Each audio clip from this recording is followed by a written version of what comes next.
আসসালামু আলাইকুম বন্ধুরা, দেখেন যে প্রবাসী একজন প্রবাসী কতটা কষ্ট করে দেশে টাকা পাঠায়। দেখেন এখন মালয়েশিয়া টাইম 7টা 7, তারা কংক্রিট করছে। দেখেন কতটা কষ্ট করে একজন প্রবাসী, যেটাকে আপনারা রেমিটেন্স যোদ্ধা বলেন। তারা সারাদিনেই এভাবে কষ্ট করে মাস শেষে দেশে টাকা পাঠায়। এই যে আমাদের খোকন ভাইও আছে, বাঙালি একজন, আর এরা এখানে আছে 4জন ইন্দোনেশিয়া। ওই যে আবার কাওয়ান আমার হাতে চলাচ্ছে,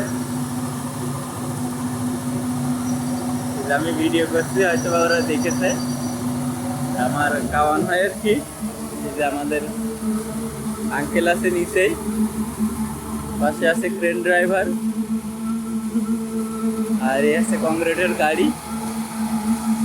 প্রচুর কষ্ট, বৃষ্টি নেই, রোদ নাই, তাদের প্রচুর কষ্ট করতে হয় এভাবে। আর এইভাবে তারা কষ্টের পরে উপার্জিত টাকা দেশে পাঠায়। এরা সবাই ইন্দোনেশিয়া, ওই একজন আছে ভাইব্রেটর মারছে, ওইটি বাঙালি, আমাদের খোকন ভাই। আপনারা যদি ভিডিওটা ভালো লাগে অবশ্যই শেয়ার করে দেবেন।